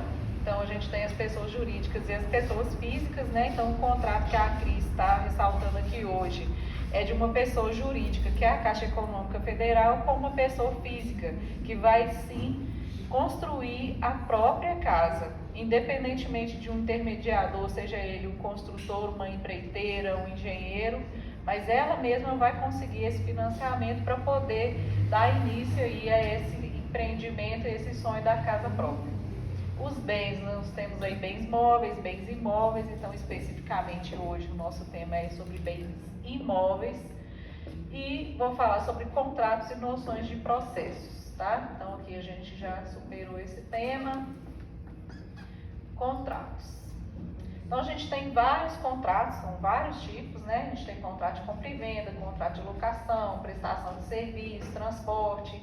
Muitas das vezes tem gente que acredita que um contrato ele precisa ser escrito. Se não tiver escrito, não é contrato. Então eu pergunto para você, se você entrou num ônibus, um transporte coletivo, sofreu um acidente, não é um contrato? É um contrato e seja obrigação entre as partes e inclusive dever de reparação no caso de um acidente, de um prejuízo para uma dessas partes, tá? Então não necessariamente precisa estar escrito. O contrato é um pacto que vai prever obrigações e deveres entre as partes. Então a gente tem esses tipos, vou falar mais especificamente do contrato de compra e venda, promessa de compra e venda, compromisso de compra e venda. Qual é a diferença entre um compromisso de compra e venda e uma promessa de compra e venda? Promessa a gente já pensa, né? Será que isso vai concretizar, né? Quantas promessas a gente escuta aí no nosso dia a dia e nunca concretiza. Agora um compromisso, a gente já, eu compro isso, eu vou te garantir que isso aqui vai acontecer. Então aí a gente já começa a pensar. Então a promessa de compra e venda, quem está vendendo pode desistir. Quem fez um compromisso pode desistir? Pode, também pode, mas só que vai ter uma sanção, né? Então na promessa você já espera que pode ser que ela desista. Então, conteúdo básico nesse contrato aí de financiamento imobiliário, ter um nome limpo. Então a Cris já falou que tem um cadastro, né? A pessoa vai ser pesquisada ali, o que ela tem na vida dela, o que ela não tem, como que ela vai garantir o pagamento, FGTS, né? Se vai ser utilizado, se não vai. O objeto do contrato especifica exatamente que imóvel está sendo financiado, matrícula, metragem, tudo certinho. A data de pagamento, a quantidade de parcelas, o valor dessa parcela, a forma de reajuste dessa parcela, isso também eu vou falar mais especificamente em outro slide. Os juros, cláusula penal. Então o que é a cláusula penal? Eu desisti do contrato, né? A famosa rescisão contratual. O que acontece com, né, mais de 90 dias de atraso no pagamento? Qual é a garantia, reconhecimento de firma, testemunhas. Então tudo isso aqui vai estar lá dentro do seu contrato, muitas das vezes extenso demais, as pessoas até não leem por causa da grande quantidade de informações que a gente vê aí nos contratos.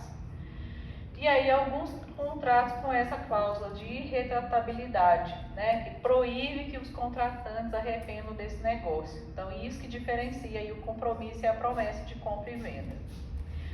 Essa cláusula, que é uma cláusula do direito, né, que está até em latim, rebus sic stantibus, que vem se contrapor com essa cláusula pacta sunt servanda, ou seja, quando a gente firma um contrato, a gente quer cumprir esse contrato. Ninguém faz um contrato para poder, não, vou desistir no meio do caminho. Só que o que acontece? A gente firma um contrato hoje e amanhã as condições sociais ou econômicas, financeiras alteraram muito. Então a gente não consegue honrar exatamente com aquilo que foi cumprido.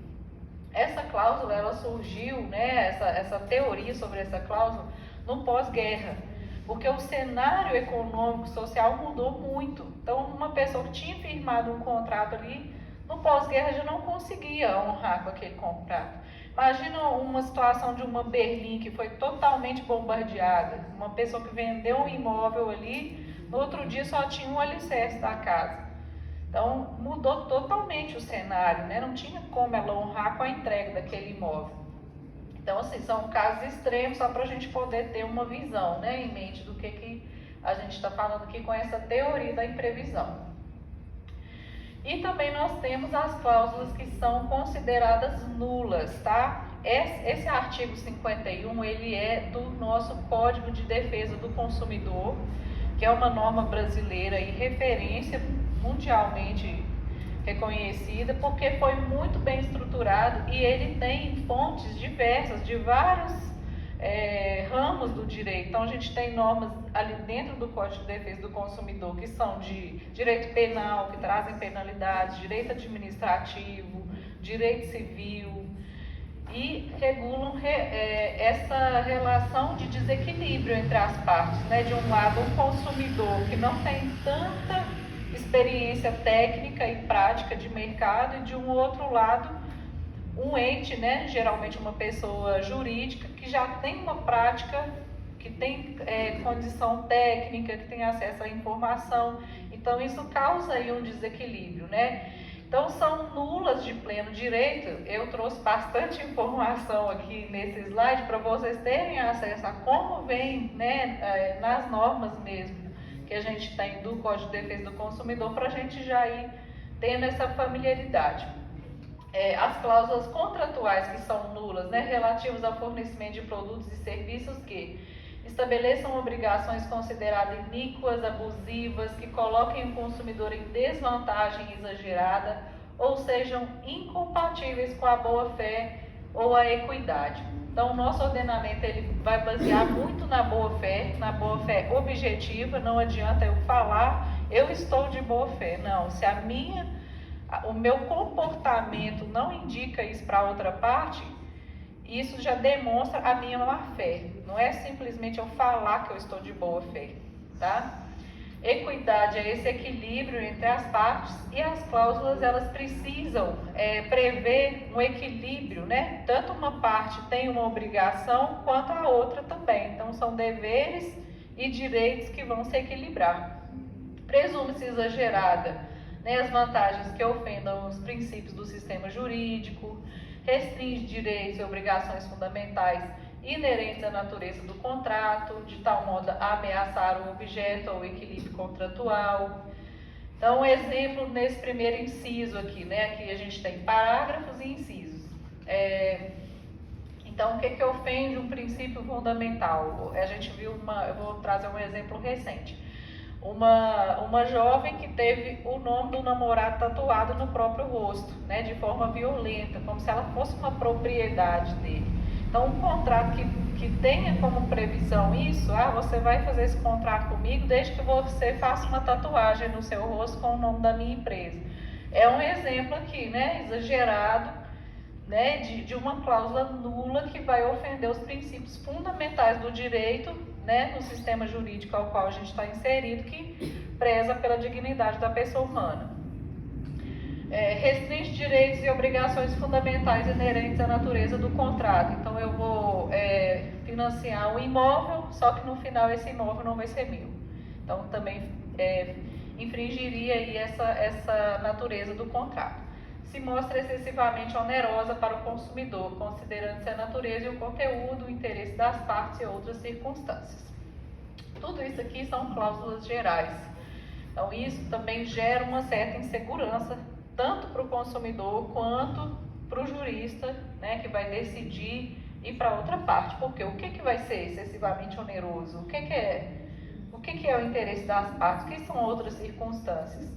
Então a gente tem aí alguns exemplos práticos, né? O preço de uma venda de um lote. Esse contrato aqui, eu estou analisando ele no meu escritório, ele foi vendido, né, um lote pelo preço de 90 mil, só que quando a pessoa chegou para me contratar, a gente verificou que esse imóvel não valia esse preço. Então esse contrato já começou sendo abusivo pelo preço do imóvel. Então é o que eu falo, hoje a informação é a maior moeda, o maior valor que a gente tem. Antes de fechar o contrato, pesquisar, se informar, então verificar com o corretor, verificar com uma pessoa da sua confiança, um advogado. Tem cláusula abusiva no meu contrato? Tem. Então eu vou discutir isso daqui. A maioria é contrato por adesão. O que é o contrato por adesão? É pegar ou largar, você não tem como discutir as cláusulas. Né? A empresa te apresenta, ó, tem uns que até marcam um X para a gente, é para assinar aqui, né? Você não deixa ler, isso já aconteceu comigo. Eu cheguei para assinar um contrato numa empresa, aí eu peguei e comecei a ler, a pessoa falou assim, é para assinar aqui, ó, e fez um X para mim. Eu falei, ó, se eu não puder nem ler o contrato, que eu sei que eu não vou discutir as cláusulas com você, mas se eu não puder nem ler, eu já vou levantar e vou embora. Aí ela respeitou, mas ela me tratou como se eu fosse uma pessoa assim, totalmente analfabeta, né? Assim, não sabe nem onde que eu ia assinar no contrato. Então isso é um total desrespeito com o consumidor, com a pessoa que está querendo compreender o que ela está assinando. Então a gente tem essa cultura, a cultura de não ler o contrato. Nesse contrato também prevê aí um valor, né, de uma retenção para um escritório que vendeu, que intermediou por meio de corretagem. Então também é outra questão abusiva. O presente contrato será rescindido no caso de um atraso de pagamento superior a 30 dias, ficando o imóvel totalmente liberado para novas transações. Então você tem aqui um contrato que ele foi financiado em 136 parcelas. Você deixa de pagar uma parcela, a empresa já está se autorizando a vender o imóvel para outra pessoa. Independentemente se você já fez investimentos, se você já fez benfeitorias naquele lote, né? Ela não teve nenhuma garantia para quem estava contratando com ela. A rescisão contratual por falta de pagamento ou descumprimento de qualquer cláusula ou condição não gera direito à indenização ou retenção a título de benfeitoria. Ou seja, isso é um exemplo claro de desequilíbrio contratual, porque o nosso ordenamento jurídico ele veda o enriquecimento ilícito ou enriquecimento sem causa. Então eu estou prevendo aqui um contrato, vamos supor que eu esteja oferecendo esse contrato para ser assinado. E eu vou reter ali o investimento que a pessoa fez, seja com fundação, seja com alicerce, seja com material de construção, mão de obra. E aí, o que ela está ganhando em contrapartida? Então é um contrato totalmente desequilibrado. Aqui a gente vai falar um pouquinho de noções de processo, tá? O que eu vou falar sobre isso aqui? Quando a gente entra com uma ação, eu já fiz um contrato, já celebrei esse contrato, concluí, assinei, só que eu tive um problema, não consegui dar continuidade a esse contrato. Eu vou procurar um profissional, um advogado, um defensor público, dependendo do processo, até 20 salários mínimos. Eu posso ingressar no juizado especial sem um advogado, né? Vou reunir documentos, provas, informações sobre a outra parte, porque o Poder Judiciário vai até a outra parte, vai ser citada, né?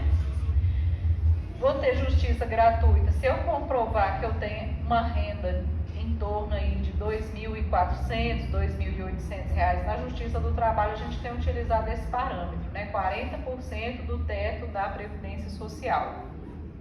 E na justiça comum, os juízes estão cada vez mais pedindo comprovação de renda. Então, aquela pessoa que não tem renda nenhuma, não tem comprovar, não tem cartão de crédito, ela fica sem acesso à justiça, porque eles não aceitam a documentação dessa pessoa. Ela tem carteira assinada, fica bem complicado.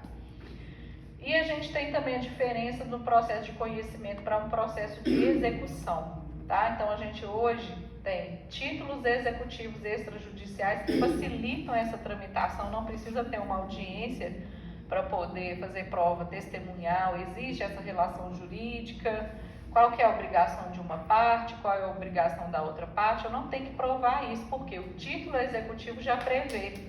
Então, a gente tem letra de câmbio, nota promissória, duplicata, debênture, cheque, né, quase não tem sido usado, letra de câmbio também não. Nota promissória é um título interessante para quem, né, trabalha aí com algum tipo de venda e queira comprovar esse tipo de relação jurídica através de um título. A nota promissória, ela tem um prazo maior, né, de prescrição, então é um título interessante. Uma escritura pública ou um documento público assinado pelo devedor ou um documento particular assinado pelo devedor ou duas testemunhas. Então, muita gente tem essa dúvida, por que todo contrato que eu vou assinar tem duas testemunhas, né? Por causa disso, porque você já pode executar esse documento depois, independentemente de um processo de conhecimento, já tem lá o valor que é devido, quem deve, né? Um instrumento de transação referente aí, feito pelo Ministério Público, o famoso termo de ajustamento de conduta, né, que a gente vê muito aí na prática. Um contrato garantido por hipoteca, penhor, anticrésio ou outro direito real, né? Então, no caso aí desses contratos de financiamento imobiliário, a gente já tem essa garantia. Também é um título executivo. E o contrato de seguro de vida em caso de morte. Aí eu pergunto para vocês, eu tenho um contrato e tenho um fiador. Ele pode ser processado, o fiador pode ser processado sem que o locatário seja processado junto. Ele deu, né, o locatário firmou o contrato de aluguel e também levou um fiador com ele. Esse fiador, necessariamente, ele tem um bem imóvel no nome dele para garantir o pagamento daquele aluguel, caso o locatário não honrar. E aí, ele pode ser processado sem que o locatário seja processado? Pode. A maioria dos contratos hoje vem com uma garantia lá expressa, declaração de renúncia do benefício de ordem. Porque o benefício de ordem é a regra, está previsto no Código Civil. Só que a maioria dos contratos de locação hoje já vem com essa renúncia. O fiador renunciando a esse benefício de ordem. Então, para que a imobiliária, para que a empresa vai atrás de um locatário que sabe que não tem nada no nome dele, você já pode ir direto contra o fiador. E esse fiador que deu aquele imóvel dele em garantia daquele contrato, pode alegar que aquele imóvel é um bem de família? Ah, é o meu único imóvel, eu moro nesse imóvel. Ele não vai poder alegar que é bem de família. Por quê? Porque ele deu aquele imóvel em garantia desse contrato. Tá? Então, muita gente não sabe disso. Faz o contrato, assina como fiador e depois tem essa surpresa aí, né, desagradável. Então, em geral, a penhora do imóvel de família, desde que seja o único imóvel com finalidade residencial, possui a proibição legal de penhora. Só que, se o valor do bem for acima da média, uma casa de luxo, né, ou foi oferecida espontaneamente em garantia, aí não vai poder ser alegado. E outra exceção também é a questão aí de cobrança de taxas e despesas condominiais. Tem gente que deixa, né, não paga a taxa de condomínio, deixa isso aí até que o imóvel é tomado para poder honrar com essas dívidas aí do próprio imóvel. Aqui tem um esquema, né, sobre como funciona o nosso poder judiciário, mas eu não vou falar sobre isso agora. Vou falar sobre isso, que é ação de adjudicação compulsória. Comprei um imóvel, tá? E aí, na hora de registrar, o vendedor não assina o registro para mim. Por motivo de ter fechado a empresa, por motivos diversos. Cabe essa ação aqui, tá? Adjudicação compulsória. Revisional de contrato. muitas das vezes, muita gente entrou com esse tipo de ação, né? Então, às vezes a pessoa já fazia um contrato, firmava um contrato, depois eu vou lá e faço uma revisional para diminuir os juros. E isso demonstra uma má-fé, né? A boa-fé objetiva e o comportamento dela é de má-fé. Ela já está fazendo isso pensando em fazer a revisional. Só que tem sido cada vez mais difícil, tá? A jurisprudência no nosso país já determinou que não existe mais essa questão de limite de juros. Se você assinou, estava em plena consciência ali do que você estava assinando, é um contrato e precisa ser executado do jeito que foi firmado. Dentro da teoria da imprevisão, que eu falei para vocês lá atrás, se houver uma alteração no contexto contratual que traga onerosidade excessiva, um desequilíbrio e um enriquecimento ilícito, aí sim cabe essa revisional de contrato. Exemplo atual, questão aí dos bens, né? O Eduardo falou na parte da fala dele sobre a questão dos commodities que chegaram a valores altos. Isso influenciou as taxas, né, dos contratos e principalmente do IGPM, que é um índice analisado aí com base nos bens de consumo, com base nessas commodities, com base em todo o mercado e serve de referência para contratos de aluguel, para contratos de financiamento imobiliário, e ele chegou a patamares muito altos. Então isso trouxe um desequilíbrio contratual. Então aqui o artigo 317 tem essa previsão, né, sobre a teoria da imprevisão. Não vou ficar falando muito sobre isso, esse aqui é o IGPM. Então a gente já tem alguns juízes alterando os contratos, né, para poder substituir o IGPM pelo IPCA, outro índice. E é isso, pessoal. Eu espero que a gente consiga, né, tenha conseguido passar para vocês algumas informações importantes dentro dos contratos. Agradecer ao sindicato, agradecer ao portal que fez a divulgação para a gente, ao Cidade Urgente, o Mini Jardim, a Associação dos Advogados, que também esteve com a gente aí no início, quando a gente trouxe o direito na escola para Divinópolis. E fica à disposição caso alguém tenha alguma dúvida. Obrigada, Fernanda. Obrigada, gente. Agora eu sorteio. Quem vai falar? Quem vai falar? Ô, Ronan, fala aí.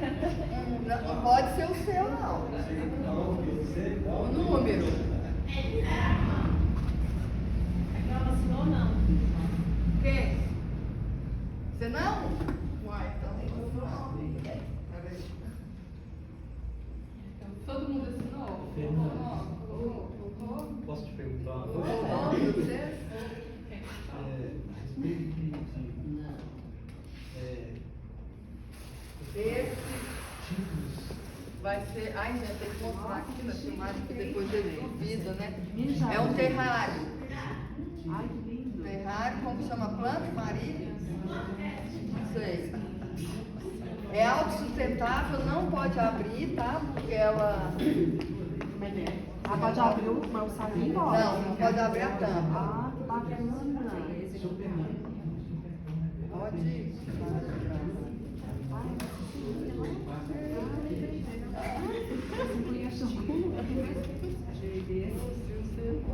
Pronto, Ronan, você vai falar de 1 a 12 ou 0? Não, 1 a 12. Meia dúzia? Quem é? Ivan Antônio de Oliveira? Ah, o Ivan, ué. Ele tá aqui na. Não, foi embora. Perdeu. Foi embora. Ele tá aqui, ué.